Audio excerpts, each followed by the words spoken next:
Hey, welcome to the New City Podcast. My name is Ryan Romeo, and we are here, BK and I, as he's known. Yes, I'm here. Yeah. Good to be here. Yeah, and we're talking through the newest series that you're diving into. And honestly, for me, and Blake and I, my wife and I, we've been talking about it, and it's one of my favorite series I think that we've done. But I know so much of it, even when you and I first started getting to know each other, this was a thing, like you had written this book a while ago.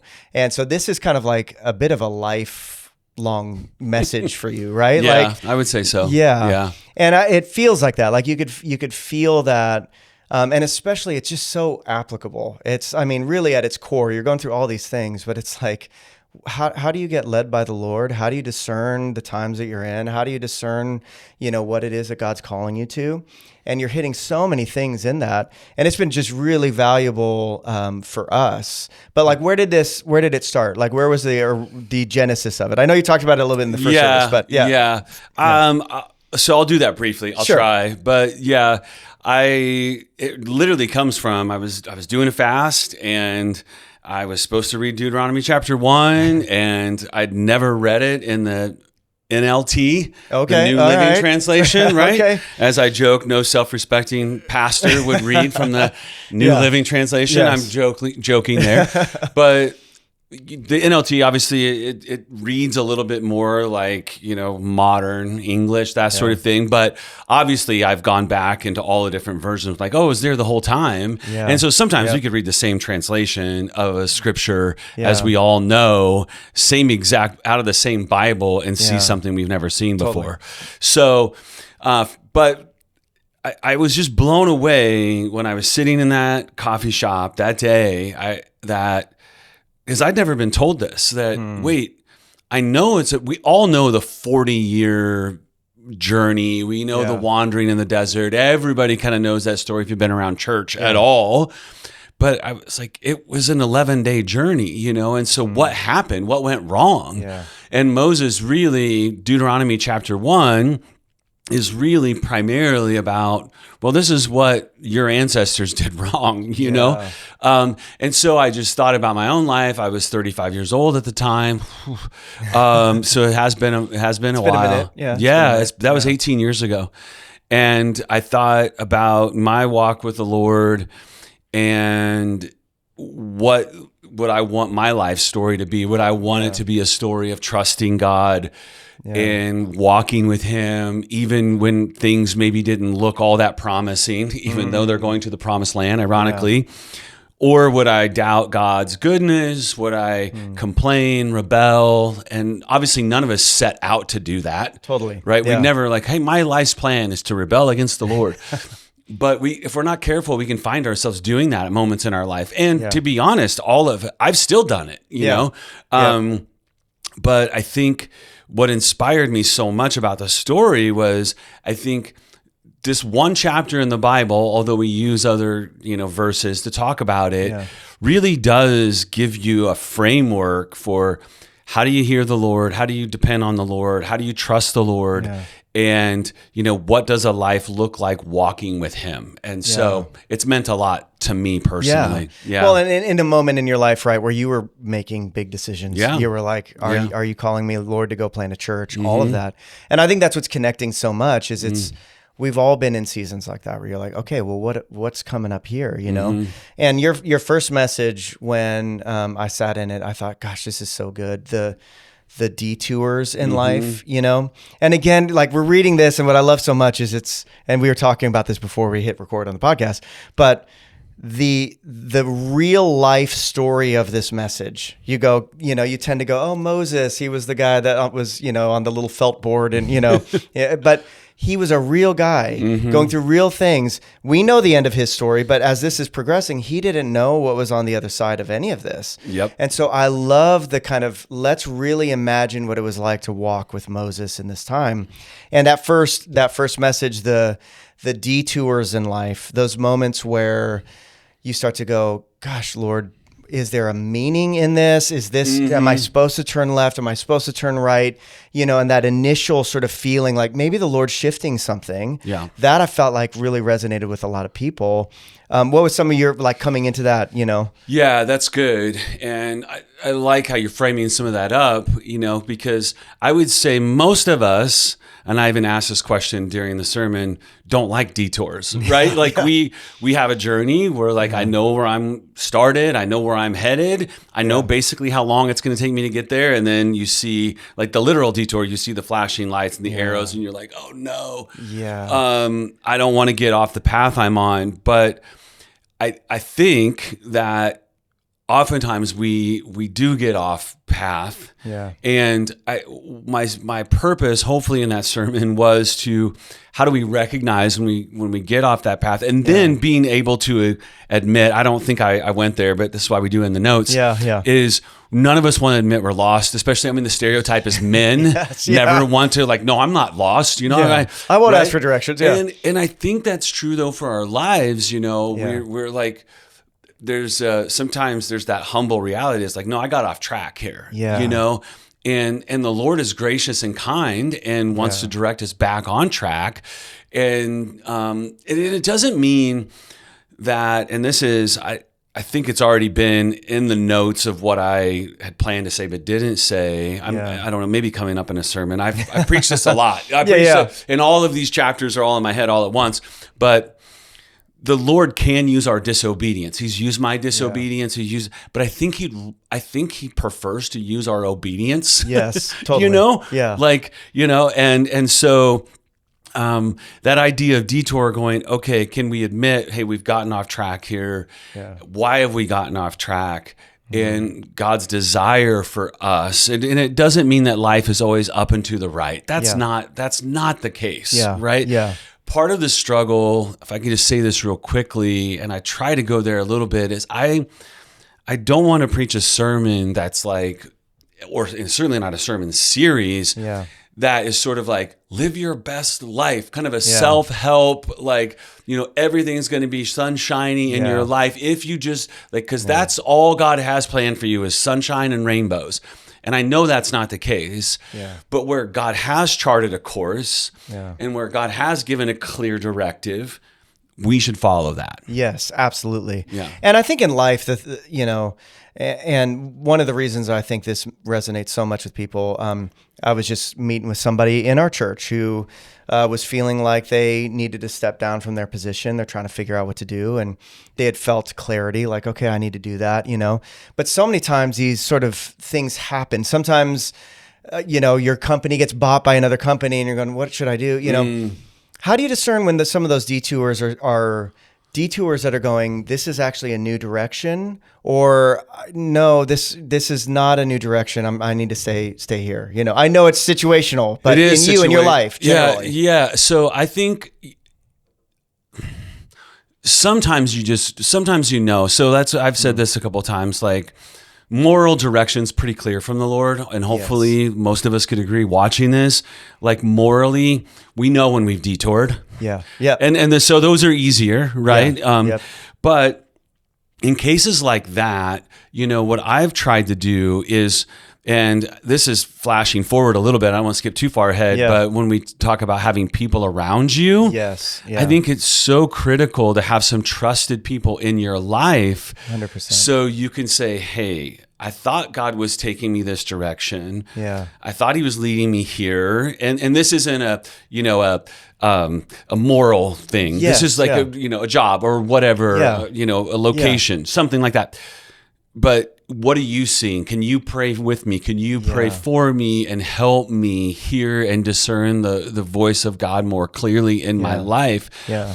Because I do think, now this story, and I've shared this a couple of times, I think it's so helpful because it's so clear. It's like, here's the direction, here are the borders of the land, here's the land, right? So it's like, we know when they're getting off track. Yes. It can be harder for us. But the principle of constantly like seeking God, trusting God, and then again, we'll talk, I think, more about these themes, is asking ourselves, am I just afraid here? Where is fear stopping me from this decision? And I'm kind of maybe hiding behind something else? I don't know. Totally. Well, and it's that, it is that next message, the courage to believe, And I think that's the thing that separates those of us who follow Jesus from anyone else. We are really trying to believe and really trying to wrap our faith around God sees all things, beginning and end, and this seems like an unexpected detour. Lord, what were you thinking with this thing, But then deep down, cultivating that sort of, but I do believe that you have something in this. I do believe that if I'm seeking you, that there's something in this for me. And that courage, I do think fear it's really sneaky. Mm-hmm. I was telling my son, we had a situation come up with my son recently, and he was sick, and I was frustrated with him because I'm like, I want you to go to school. And I kept coming in his room like, buddy, sometimes you just got to suck it up and go to school. And and then later on, I was just like, man, I had like no empathy for him, And I think it was one of those things, again, for me, I was kind of going, no, I need to be able to explain my emotions with him a little bit. And later I told him, I said, buddy, it looked like I was angry, but I was actually scared. I was afraid that you were going to get real behind in school. I was afraid that all this stuff's going to happen. And that self-awareness, and I think that's why fear is so sneaky. It's like, oh, I'm angry all the time. Well, are you actually scared? Is that what's going on? And I think, again, following the Lord, it's kind of like, Lord, give me that courage that I need. And I think that as the next message for you to bring in, like, okay, detours, seeking the Lord, sometimes that detours from the Lord, and you go, now give me courage. Mm-hmm. Help me to not be fearful as I turn into that detour, Yeah. That's really good. A couple of things come to mind, and thanks for sharing that. And as I'm listening to you, I'm thinking about myself as a dad. Sure. Yeah. And I shared this quote. I've shared it a million times for people who've been around New City. Erwin McManus says, courage isn't the absence of fear, or courage isn't the absence of fear. It's the absence of. I've said it so many times. I'm like, oh my gosh, I'm freaking out right now. Courage isn't the absence of fear, meaning sometimes we can't control. Like, hey, I'm quote unquote afraid in this situation, right? Yeah. It's like being anxious. Yeah. Paul, when he says don't be anxious, he's not saying that all anxious feelings are sinful, because he's saying sometimes that you need anxiousness to like make a quick decision, and God gave us that. Anxiety is I'm mulling over and fixated on something that may or may not happen in the future, and it's kind of paralyzing my present, right? Absolutely. So that's the kind of fear we don't want. And so going back to that quote that I know so well, courage isn't the absence of fear, it's the absence of self. Coming back to what you said, and I don't want to pick on you because I could pick on, I'll pick on myself. Because sometimes I think even as a parent, man, I can just I'm like, what's really going on here? It's like, it's an insecurity in me because I want my kid to be X, Y, and Z, to be a good student. I don't. And so how would that reflect upon me if my son or my daughter didn't do these things? Yep. And I'm not saying that was totally. You. I'm not saying that was you. It's totally in there. Like, man, it's totally in there. Yeah. And I think because it's in there for me, and I'm like, oh no, what this is really about is my identity. Yeah. And I think that's really, I mean, even I was teaching the leadership class at New City on Sunday, and I said, self-awareness as a leader is so important. And a lot of leaders focus on what they do. They go, man, I keep, getting frustrated, or I keep not telling people when something's going on, or I keep getting angry or whatever. And you stop asking, what am I doing, and ask, why am I doing it? Mm-hmm. It's a real shift. So you go, okay, because one is like, okay, I got to just stop doing that. I got to stop that behavior. The other one is getting down to like, what am I really afraid of? And what I'm really afraid of is, again, Toby's not going to go to school, and then he's going to drop out, and then I'm going to have this, kid who doesn't have a job, and he's going to be living, my mind is hitting all those things so fast that it's coming out of my mouth as anger, but really deep down, I'm scared. I'm scared that something's going to happen with him, Yeah. So I think that's the thing. But what you said too, the Erwin McManus thing, it's not the absence of fear, because I will say, anytime the Lord has said, I want you to do this thing, and even back to you planning a church, like there were all these reasons, a million reasons why you shouldn't do it, and a million reasons why it's scary. And every time I've gone through that, I know it's almost like for a season I did cold plunging when it was like the thing, and I'd stand outside of the cold plunge and I'd say, I don't want to do this at all, and then I would get in there, like I needed a voice that I really don't want to do this, Yeah. But it is that thing with the Lord. It's kind of like, okay, there's this thing. I trust you. I believe you have something in me, in this for me. Mm-hmm. I'm a little scared, I'm a little wonky, but I'm just going to take it like one step at a time. And that's one of those things following the Lord always requires that, you've got to go, I, as a human, I'm scared. I know my limitations. I know what could happen. I know, and yet I feel like this detour or this new thing that the Lord's saying is like, okay, we're going to have to go, and I think so many people deal with that, Mm-hmm.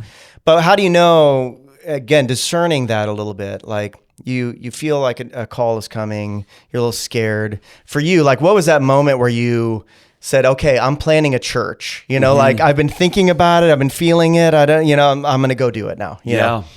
Well, and I think it dovetails really well with what we've just said, and thinking back through my notes and even in that sermon, I do believe in that the moment, at least I got more comfortable with planting a church because it was scary. And a lot of it was scary because I didn't want to fail and I didn't want to be seen as a failure, you know, and hey, these other people have done it. And so if I say I'm doing this and it doesn't go anywhere, then what does that say about me? And it was about me.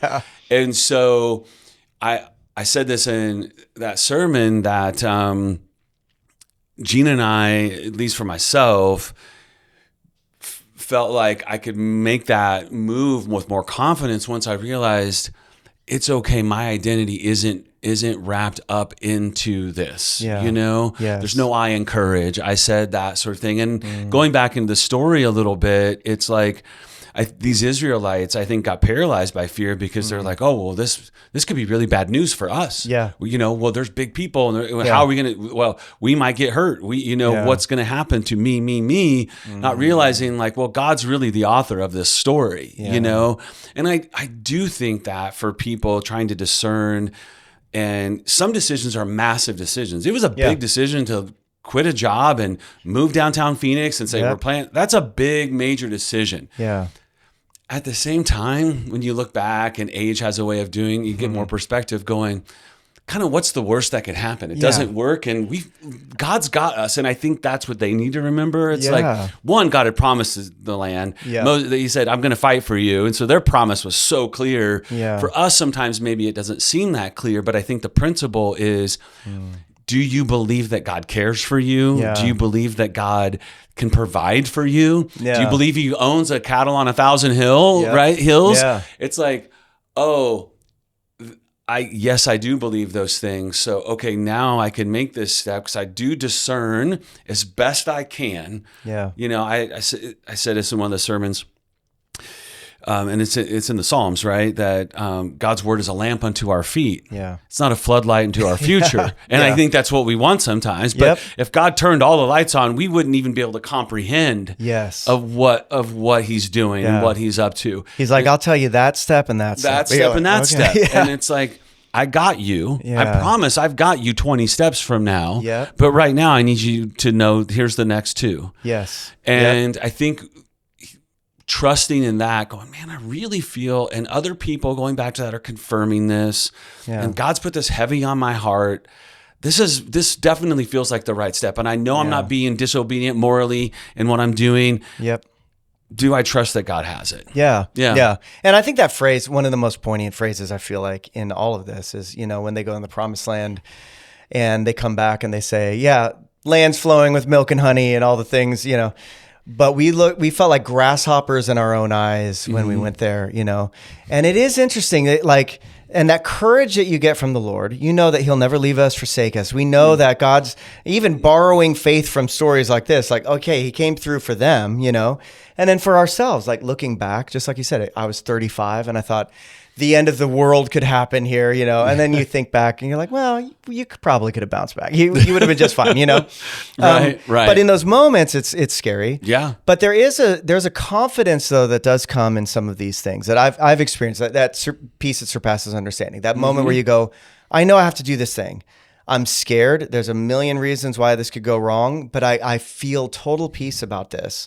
But that courage to be able to see yourself with the Lord behind you and holding you, because when you just see yourself as a grasshopper in your own eyes, you're walking in and going, oh, I can't do anything, nothing here, So there's a level of confidence though that is required, right, in stepping into those, those things that God's calling you to. Yeah. What is that interplay like for you? Well, the thing that comes to mind, so to share it, we're having a conversation here, not scripted, is by God's grace.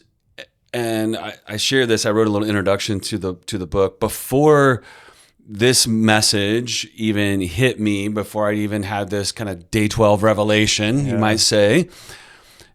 My wife and I had been on this journey with God. I had been an attorney and I had left that. And I remember when I left law, I'm like, okay, we've got to sell the house. We're going to do this. And God was like, pump the brakes. Yeah. And he provided in these ways that I never saw coming. And then we were at this church and things got really crazy. Yeah. And God had made it clear through prayer and fasting, it was time for us to go. Yeah. And I didn't have a job at all. And we left and God miraculously provided for us. Then we decided right on the heels of that to move to Arizona. Yeah. And this was all before June of 2008, right? This was in 2004, 2005, 2006. Yeah. And so kind of borrowing from the story of the Israelites, and we could get into this a little bit more,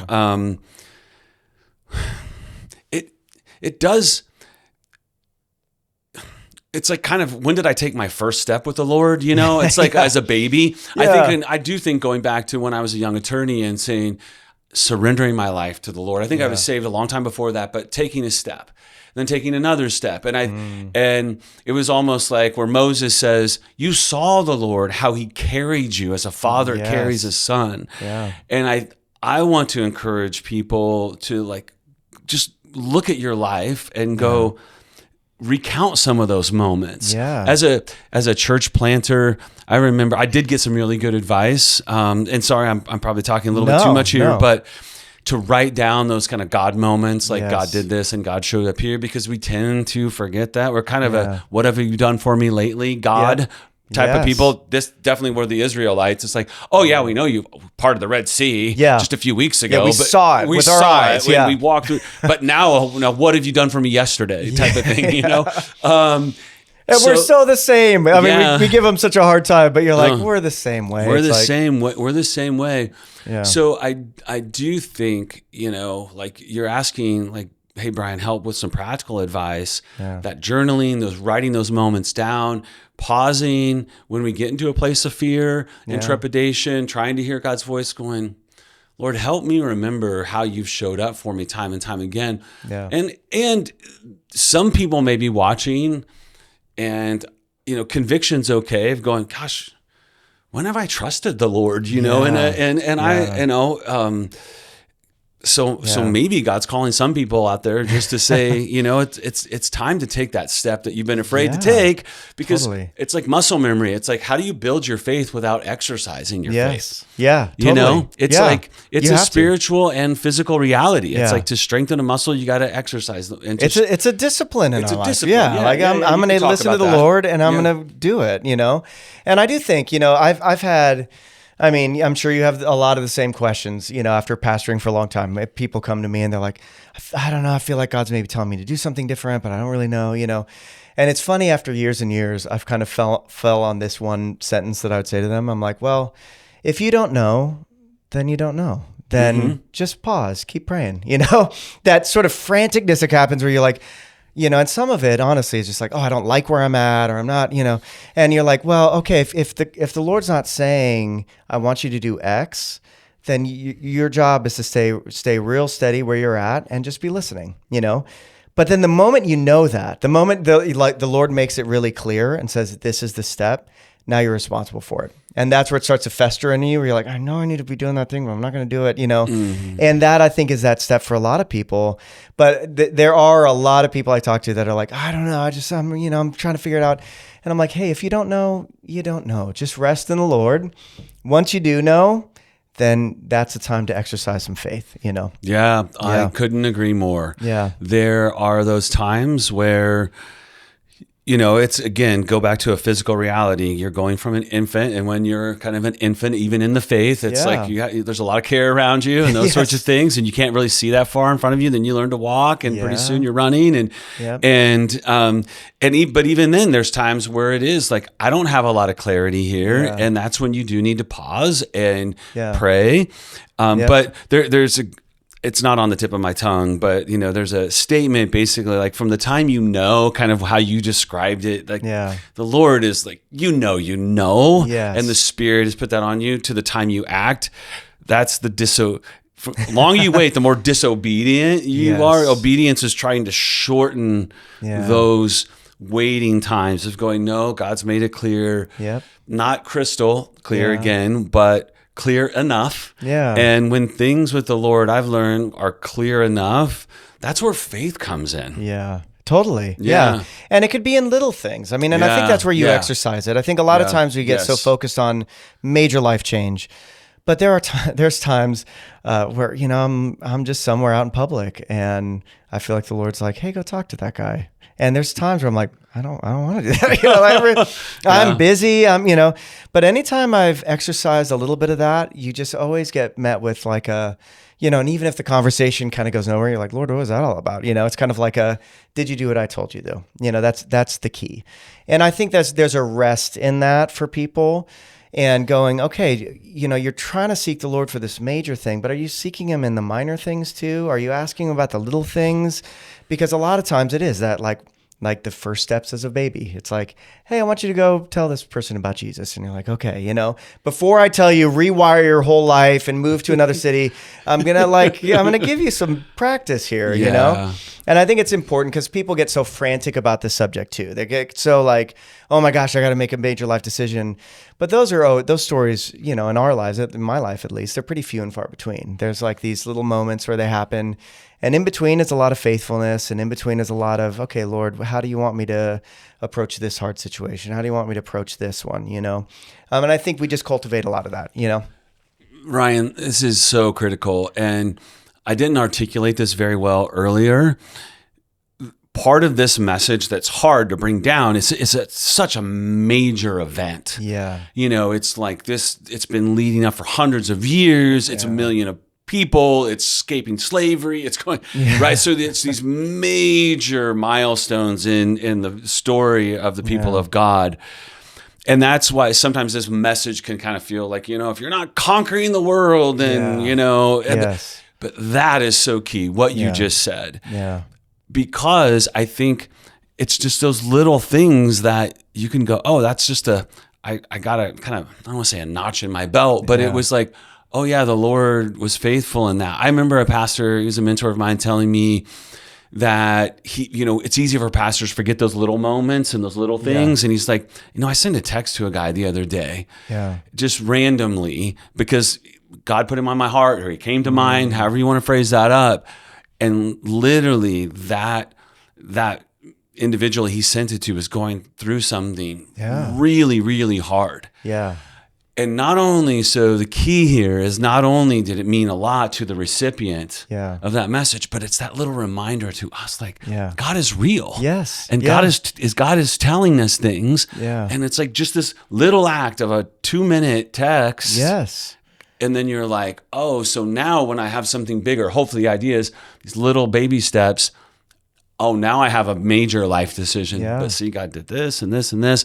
So that, honestly, man, that was helpful to me. Yeah. Hopefully some of you are watching this. Yeah. And because that is so key in like discerning and growing. It's those little steps of obedience. Yeah. And I've had a few of those examples myself where I'm like, I remember as a couple of years ago, I felt like a prompting to just text this guy that I hadn't seen in a long time. And I text him something, and it was, you know, it's always scary. And especially if there feels like there's a little prophetic thing in there. And I'm kind of like, I kind of feel like the Lord's saying this to you. I always hold it pretty open-handedly. I'm like, I don't know if that makes any sense to you, you know? And he replied, hey, thank you, you know? And then like 2 years later, he came back to me and he was like, I was an alcoholic and you sent me that text, and my wife and I were trying to figure out if I should go to rehab. And that was like a moment that I heard from the Lord. I was going, Lord, give me some confirmation. And he's like, and you text me right away, you know? And I didn't hear that story right away. It took 2 years for that story to come back to me. But again, even anybody listening, like, is there someone coming to mind that you could, when you're praying, you could text or talk to? All of those are exercising, just like we were saying, exercising those muscles of faith.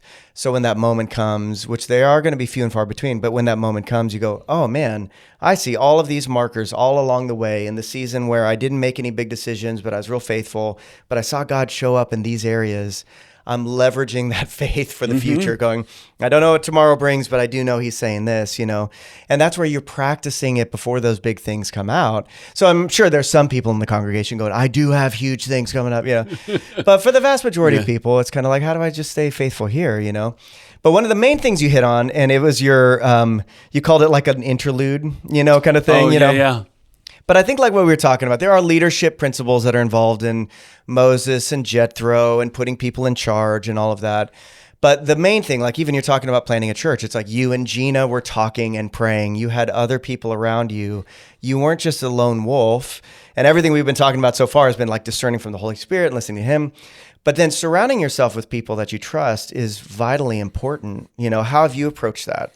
Yeah, well, I mean, just candidly, and I think all of us sway maybe one way or the other. Yeah. I sway towards lone wolf. I do. Same. I do. Yeah. And some of that is, I think, not to go too deep with my own past and those things, but my childhood was pretty tumultuous, and I kind of learned just environmentally early on that I kind of needed to depend on myself, you know, and that's not great, but you know, that's what I went through. And so it's been hard for me to learn that lesson. And but I love the fact, and I shared this during the sermon, like if you read Deuteronomy 1, you start reading it and then you get to this part and it kind of seems out of place because it seems like an interlude. That's why I didn't know what to do with this, but I'm like, oh, I'll do a prologue, an interlude, and an epilogue. It'll be great. And but I look back, and if I think about starting the church, and I weave a lot of the story of me of New City into this. I realized really early on I needed help. Because I'm like, I'm not good at this. I'm not good at this. I'm not good at this. I actually remember Gina and I had kind of started the process. A couple of people, crazy enough, moved downtown with us, and then we were gathering a little group of people. And then I met somebody from a church planting organization, and he was the president of the Orchard Group. He comes down. There's a whole story behind that. I think I'm telling that story next week. Okay, great. But preempted. But he left, and then we were talking afterwards. He goes, "You guys are going to do great. You're going to figure it out." Almost saying, I don't know if you really need it. And I was like, dude, I need you. There's just, because I had come to a place where God had really shown me, like, these are my deficiencies. And so one is just, I think all of us know that, but I do think some of us struggle with it more than others. I know of other guys that plant a church and they got like this, I was quite frankly jealous of them. Like they had this whole team around them. And I thought, well, that also doesn't happen by accident. Like there's some healthy leadership in there. And so I've had to learn some lessons along the way of like, no, I think I'm going lone wolf here, you know, and I've needed a Jethro type to come in and say, hey, you need to get people around you, which then leads to a different conversation. But I don't, you may have some thoughts after that. I think that's one thing. I mean, that's one thing I always love about your leadership, because I think you're very, kind of what we were saying, that self-awareness of going, I'm not good at that. There's some leaders who are like, I can never say that sentence because I want to be good at all the things, you know? And I so appreciate that. You're like, I'm aware of that. So you can't invite people into gaps that you don't know you have, you know? So that I think is so important. But how do you identify like the right voices? Because I would say sometimes there's some voices that come along and you're like, you've got all the experience and wisdom on paper that would tell me you're a great person for me to connect with. And yet I'm discerning that your advice is not what I need to listen to, you know? Yeah. Oh, that's so tough. That is so tough. Because I've done that very thing. To go back in the notes real quickly, just to recap, and I know you know this. Jethro comes to Moses, and I love it. Can you imagine being told by your father-in-law, what you are doing is not good? I mean, that's like a direct quote. Yeah. And Moses is like, oh, great. Yeah. And he's like, you're shouldering this. And then I actually love the visual, because in Numbers, he says, people are standing around all day. And what leader hasn't had that happen? You're like, everybody's kind of going, all right, wait, we're waiting for you. What do you want me to do? What do you want us to do? Yeah. And it's like, oh man, it's just being a bottleneck. Yeah. Okay, so then, but Jethro says, hey, you've got some people who can lead thousands, hundreds, tens, 50s, and so you need to discern that. Yeah. That's difficult. And I think one of the things that Moses had at his advantage was he'd been walking with these people for a while, right? They had been on this journey together for a little while. And I think that's one of the keys is like knowing the people. Yep. And again, it's so hard because we're all sinners, right? I'm a sinner just like anybody else is. Yeah. And yet God's called Moses here to lead. And so I'm not Moses, but God called me to lead at a certain level. And then so with that comes responsibility. Yep. So you have to take ownership of that in humility, and then be really discerning. I think knowing people. And I made a mistake, and I actually I didn't share this story in a sermon, but I can share it now. And it's like, I want to say, did you read this? Maybe you read this, because I posted it, but we had a guy who I put in a level of leadership pretty early on because he had great experience in a different context. Yep. And it wasn't great because we didn't have the trust level built. His kind of philosophy and vision didn't align with where I felt like the Lord was really leading us. And again, you have to hold some of this loosely, but at the same time, you have to go, God, I think the Lord really has called me to lead here.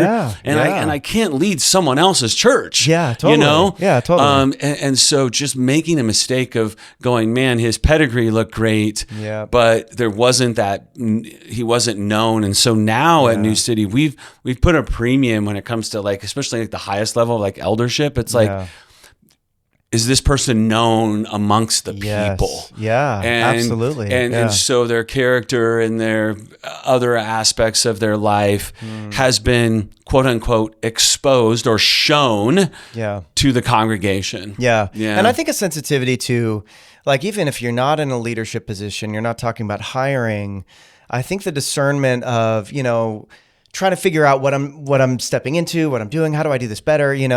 Maybe a business leader, and they're trying to bring on somebody to consult with them, or somebody that they want to meet. Sometimes, and I've had this experience before where I go, this guy looks great on paper, and I think he's got a lot of wisdom for me. And then I sit down and I go, oh, I actually don't think that I need to be listening to this voice, And I think when I was younger, I didn't know. I was swayed so much easier, oh, that's a really good point. I should follow that. But that guy's saying something different. That's also a really good point, And I think honing that into going, even the responsibility of what we let into our ears is there. And so if you're trying to discern what the Lord is saying, and you're asking people for insight, be real discerning. Choose the people that you want to be speaking into your life. Because if you're going, I follow Jesus and I want, my business to be something that lifts people up and elevates the name of Jesus in business. And then you've got a great guy who doesn't know anything about Jesus coming in going, well, actually you got to make it more like this and this and this. You have to discern those voices, right? So I think for anybody in any point of their life, it's trying to discern who are the voices that I let speak loudest, and who are the voices that I need to just kind of quiet in my mind. You know? And I think that comes through, that's where it does really come through a discernment, because the word said, it's he said, Jethro told Moses appoint leaders. And so Jethro was kind of saying, Moses, I think the Lord trusts you here to have that discernment, but you need to use that discernment. Yeah. And I've had conversations with guys who are leading organizations who've fallen into that very thing. And they got down the road a bit and they're like, I should not have partnered with this person, And so because of those very things, it's hey, they had a lot of acumen and experience here, but their mission and vision was never aligned with where I think the Lord is leading this. And it's really hard and painful to undo those things. And that's why I think God wants us to use that discernment. Again, I think it comes from experience, and then it comes from having like mentors in your life that you trust. So the Lord's been kind to me. I've always had men in my life who were 20 years ahead of me in ministry, and they'd be like, hey, Brian, watch out. It doesn't mean I'm not going to make mistakes, but guys who I know love me. And I think that's, and quite honestly, not to again psychoanalyze myself too much, but I had to get to a point where I knew, like, no, these people are really on my side. They really care for me. And honestly, I think that's hard for a lot of young leaders sometimes. It's like, and I try to tell young leaders now, because now I'm kind of getting to where I'm the other side of this thing, and go, hey, I love you, and I want nothing but God's best for you. But I'm going to tell you something. Totally. What I see happening here, you really need to really be praying and thinking about that, because I think you might be making a mistake. And 100%. And so again, it kind of comes back, and these things don't happen overnight. It's like building those relationships and forming trusted, for me, men in my life who I could say, I know this person loves me and loves the church and wants nothing but the best. So I need to listen to what they're saying. Totally. And I think some of that too is like you can get duped a lot easier if you don't know your value structure going into anything, So obviously there's a biblical value structure that you go, hey, I'm going to go lead something or something. And you're like, well, I'm not going to be the owner of a strip club because this is not, so there's basics, but like, as you start getting into it, you start to go, okay, well, who do I want around me? Well, I want somebody who's got a biblical understanding of things. I want somebody who understands this.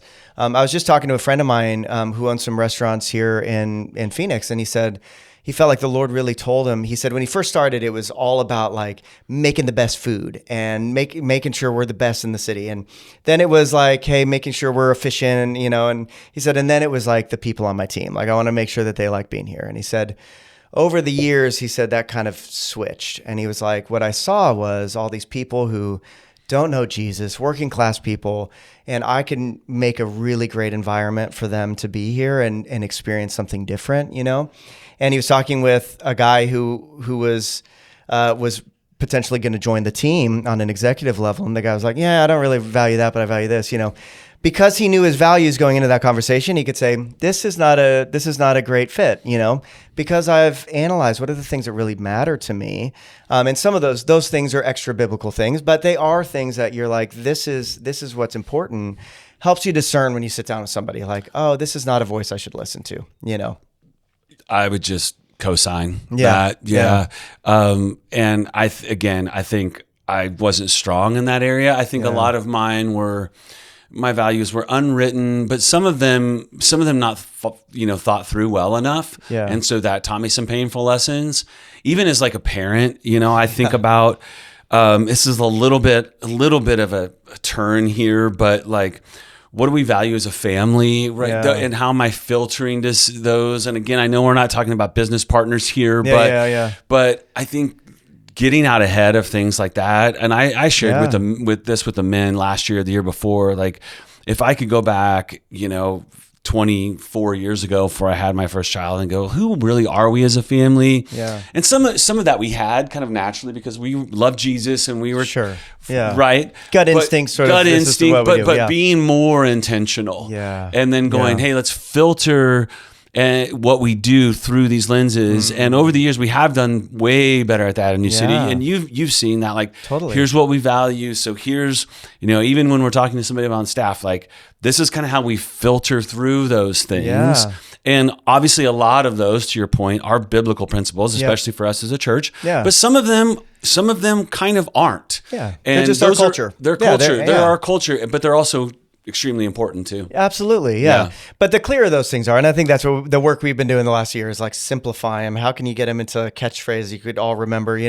I think all of that's important. And then there's certain things like you go to Chick-fil-A and they go, "My pleasure." They tell them, that's communicating a value. By giving them a really easy catchphrase. And I think that's one thing for leadership that's so important.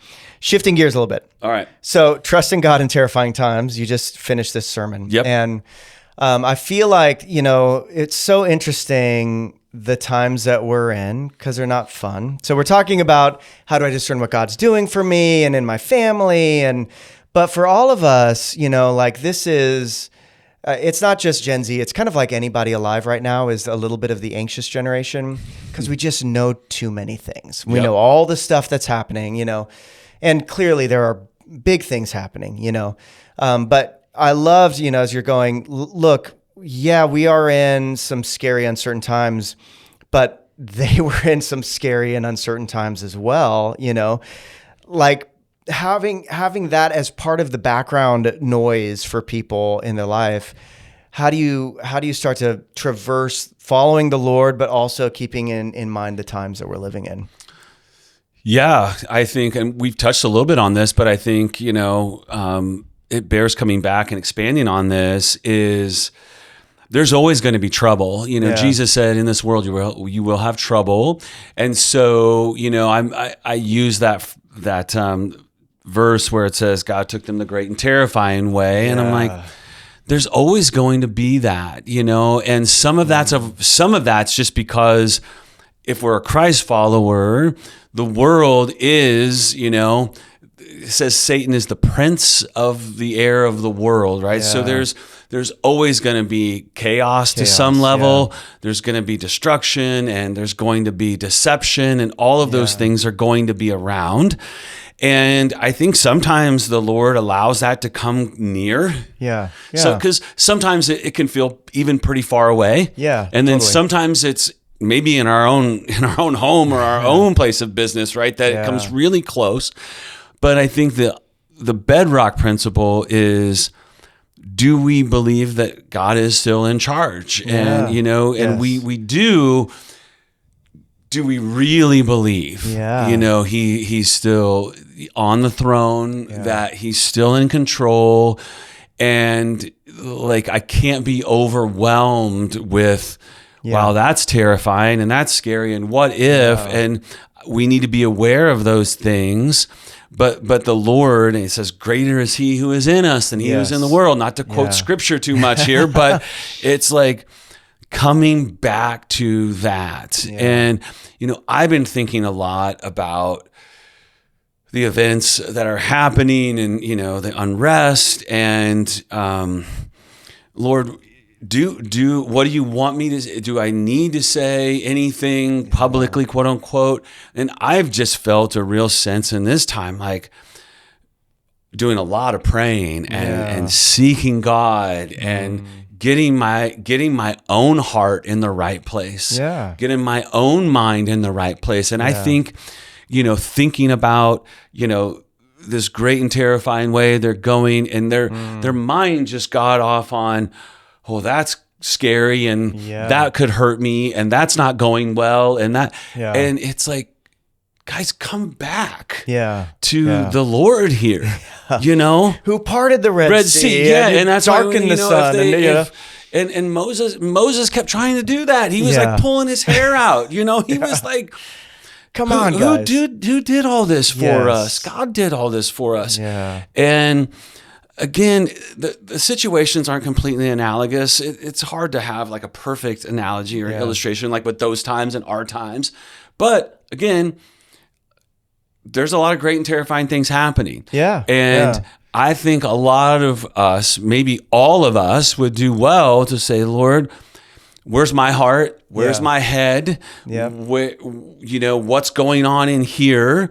And Lord, help me when and if I speak, if you call me to whatever it is, that I'm representing you really well in this. Yes. And I'm not just caught up in anger and other things. Yeah. And I think the understanding the spiritual realm too. It's like, I've come to expect the world to be chaotic and dark, because that's what it does, So there's a certain level of like, we shouldn't be surprised by that. Our battle is not against flesh and blood. We tend to go, oh man, what are they saying? And how, that seems so unjust. I can't believe they would say that's clearly a lie.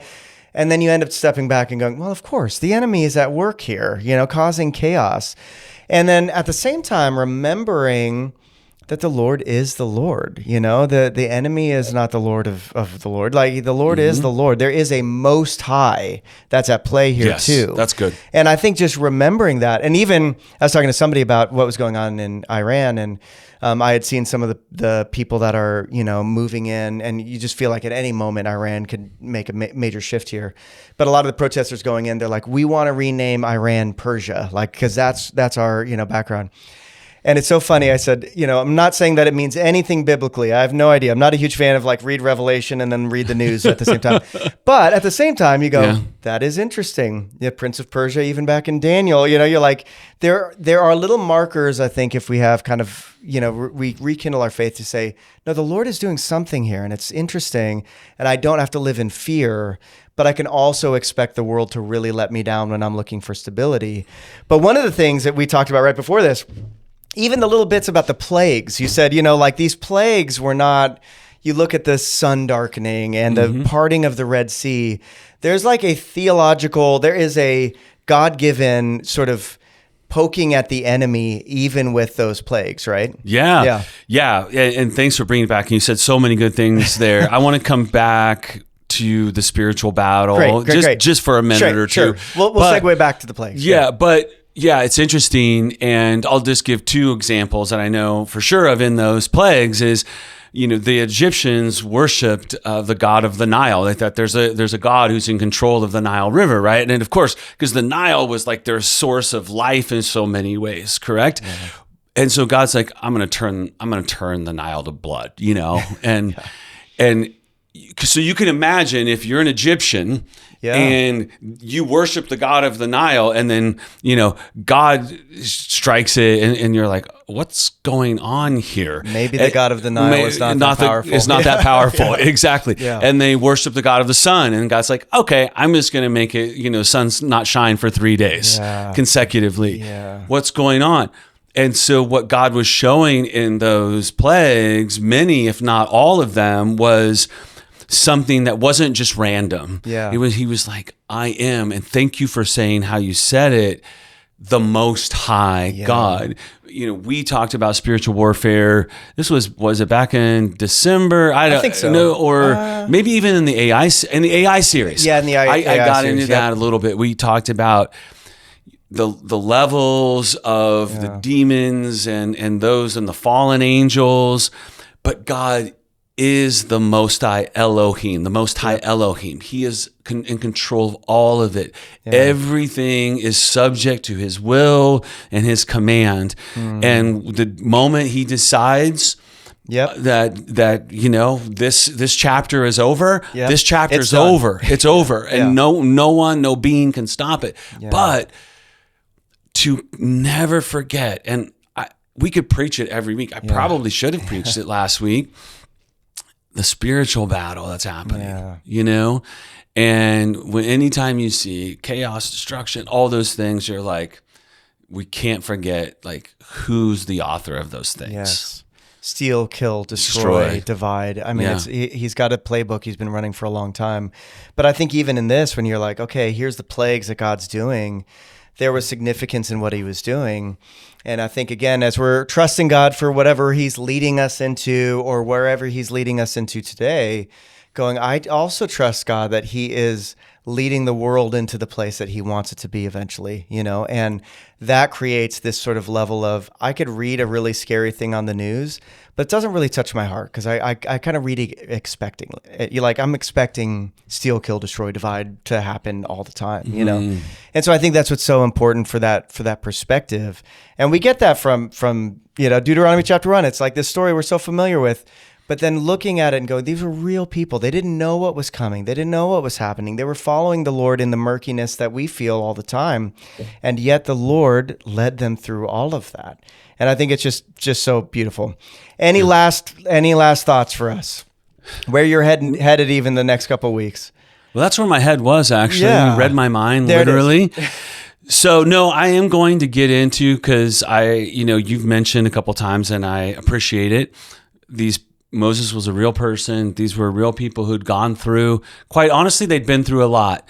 So next week, surprisingly to some, I'm going to not let the Israelites off the hook, but I want to go a little bit deeper into, let's consider their state of mind, given that they were in slavery and what they had experienced. Yes. And yet, God knew that. And yet, like, we understand what you've been through. Yeah. Oh, this is going to preach. It might make some people mad, but it's going to preach. Yeah. But then but that's no reason to not trust God now. Yes. And that's no reason to not have a quote unquote optimistic or a faithful outlook on the future. Yeah. And for some people, they've been through a lot and they've been hurt and they've been abused perhaps. And sometimes people can get so locked and that can become their identity. Yeah. I think that was a little bit what was going on with the Israelites. And God was like, no, but I've also done this, and this, and this is what I've promised to do. And so how do we, even those of us who've maybe had a real struggle in our past, let go of some of that stuff and go, I'm going to trust God for the future. So that's what's coming. That's good. Yeah. That's good. I love it. I feel like that's as good a place to stop as any. Make sure and follow along. We're on YouTube. We're getting stuff locked away with the website. So make sure to subscribe and follow along. But until next time, thanks so much for joining us.